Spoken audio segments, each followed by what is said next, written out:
പൗരത്വ ഭേദഗതി നിയമവുമായി ബന്ധപ്പെട്ട് നടന്ന പ്രക്ഷോഭത്തിലും തിരുവനന്തപുരത്ത് മത്സ്യത്തൊഴിലാളികൾ നടത്തിയ പ്രക്ഷോഭത്തിലും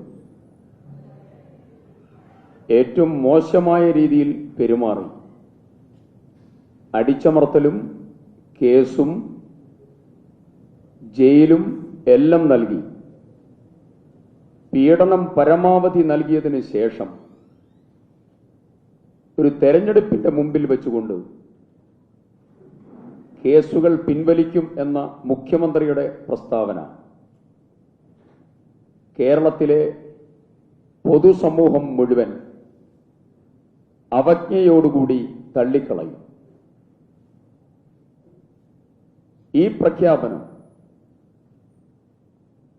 ആത്മാർത്ഥതയില്ലാത്ത ഒരു ഭരണാധികാരിയുടെ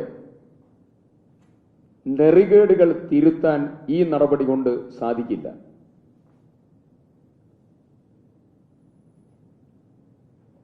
പെട്രോളിനും ഡീസലിനും ക്രമാതീതമായി വില വർദ്ധിപ്പിച്ച് 45 രൂപയിൽ നിന്ന് 116 എത്തിച്ച് അവസാനം തെരഞ്ഞെടുപ്പിന് മുമ്പ് 2 രൂപ കുറച്ച നരേന്ദ്രമോദിയെ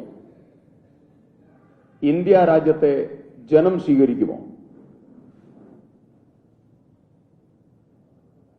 തൊഴിലും തൊഴിലിടവും പാർപ്പിടവും നഷ്ടപ്പെടുന്നതിനെതിരായി 132 ദിവസം നീണ്ട വലിയ സമരത്തിനാണ് ഈ തിരുവനന്തപുരം സാക്ഷ്യം വഹിച്ചത്.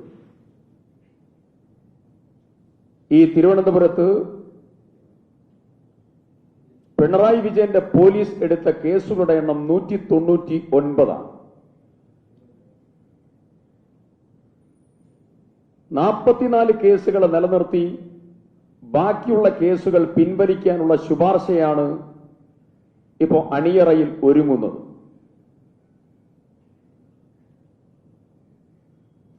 ആർച്ച് ബിഷപ്പ് ഉൾപ്പെടെ സഹായമെത്രാൻ ഉൾപ്പെടെ സ്ഥലത്തുപോലും ഇല്ലാതിരുന്ന അഭിവന്ദ്യ തിരുമേനിമാർക്കുൾപ്പെടെ എതിരെ കേസെടുത്തതിന് ശേഷം മാസങ്ങളോളം വർഷങ്ങളോളം പീഡനത്തിന് നേതൃത്വം കൊടുത്തു തെരഞ്ഞെടുപ്പിന്റെ തൊട്ടു മുമ്പിൽ അത് പിൻവലിക്കും എന്ന് പ്രഖ്യാപിക്കുന്നത്